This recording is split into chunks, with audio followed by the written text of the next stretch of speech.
অন্যের সম্পদ নিজের নামে কাগজপত্র করে দখল করার পরিণতি কি? খুবই গুরুত্বপূর্ণ একটি প্রশ্ন ভাইয়েরা আমার। অন্যের সম্পদ নিজের জন্য দখল করা আর জাহান্নামের টিকিট বুকিং দেওয়া এক জিনিস। রাসূল করিম সাল্লাল্লাহু আলাইহি সাল্লাম বলেছেন, এক বিঘত সম্পদ যদি কেউ কারোর আত্মসাৎ করে, কিয়ামতের ময়দানে আল্লাহ রাব্বুল আলামিন তার গলায় 7 তবক জমিন ঝুলিয়ে দিবেন, ধসাতে থাকবেন তাকে। ভাইরা আমার, একটা গুনাহ করেন, আল্লাহর একটা নাফরমানি করেন, আল্লাহর একটা হুকুমকে লঙ্ঘন করেন, এত বড় রিস্ক নাই। মানুষের সম্পদ অন্যায়ভাবে আত্মসাৎ করলে যত বড় রিস্ক আছে, কারণ এটা বান্দার হক আল্লাহ নিজেও মাফ করবেন না। আর কিয়ামতের দিন দুনিয়াতে যদি কারোর সম্পদ আপনি আত্মসাৎ করেন, কৌশলে নিজের নামে লেখায় নেন, আইল ঠেলে জায়গাটা বাড়ায় নেন, আছে না নাই? দেশ থেকে ভাই টাকা পাঠাইছে, আপনি কৌশলে আপনার নামে জমিটা নিয়ে আনিছেন, আছে না নাই? অনেক বাপ, ছেলে কষ্ট করে টাকা পাঠাইছে, হ্যাঁ ছেলে ভিসা নেওয়ার সময় যে টাকা নিয়েছে সে টাকা আপনি অবশ্যই আদায় করে নিতে পারেন বাপ হিসাবে, যদি তাকে টাকা দিয়ে থাকেন, কিন্তু এরপরেও তার জীবনের সব কামাইয়ের টাকা দিয়ে আপনার নিজের নামে জমি কিনবেন আর সব ছেলে মেয়েরে ভাগ দিবেন, আছে না নাই? এগুলো হারাম। দুনিয়াতে ওই ছেলে কিছু হয়তো বলবে না, চক্ষু লজ্জায় পড়ে বাপে করছে। কিয়ামতের ময়দানে বাপ সন্তান কেউ কাউকে চিনবে ইয়াউমা ইয়াফিরুল মারউ মিন আখিহি ওয়া উম্মিহি ওয়া আবি। ভাইরা, কেউ কাউকে ছাড় দিবে না। দুনিয়াতে যদি আমার সম্পদ কেউ আত্মসাৎ করে, আমার উপকার করছে, কারণ এর বিনিময়ে আখিরাতে অবশ্যই আল্লাহ তাআলা তার কাছ থেকে আমাকে আদায় করে দিবেন। রাসূল করিম সাল্লাল্লাহু আলাইহি সাল্লাম বলেছেন, আতাদরুনা মাল মুফলিস, তোমরা কি জানো সবচেয়ে অভাবী মানুষটা কে?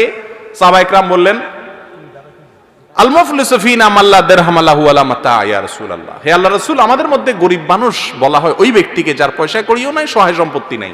নবী সাল্লাল্লাহু আলাইহি সাল্লাম বলেছেন, না, এটা তো সাময়িক সময়ের মুফলিস, সাময়িক সময়ের অভাবী, এর অভাব যে কোনো সময় দূর হয়ে সে বড়লোক হয়ে যেতে পারে।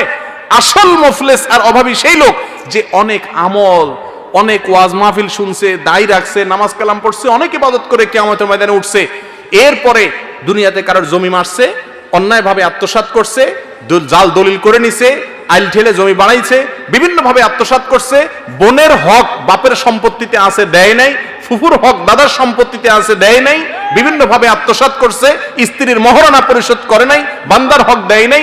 এই ব্যক্তিকে কিয়ামতের ময়দানে সমস্ত পাওনাদাররা হাজির হবে আর বলবে, চান্দু, দুনিয়াতে তো বহুত মাস্তানি করছো, গায়ের জোর ছিল, আজ আহকামুল হাকিমিনের সামনে কোনো কাহিনী চলবে।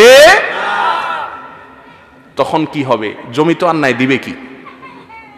তখন আল্লাহ তাআলা বলবেন, যত আমল করছো, যত কোরআন তেলাওয়াত করছো, যত নামাজ পড়ছো, যত তাসবিহ পড়ছো, এই সবগুলা থেকে পাওনাদারকে দাও। দিতে দিতে দিতে আমল শেষ, কিন্তু পাওনাদার এখনো আছে। এবার কি হবে? পাওনাদারের গুনাহের বোঝা মাথায় নাও, নিয়ে এরপরে জাহান্নামে ফেলে দিবেন। ভাইরা আমার, তাসবিহ টেনে কোরআন খতম পড়ে কোনো লাভ হবে না যদি মানুষের হক মারেন। কথা কি বুঝাতে পারছি? আল্লাহর আদালতে 3 ধরনের মামলা উঠবে, মুসনাদ আহমদের হাদিসে আসছে।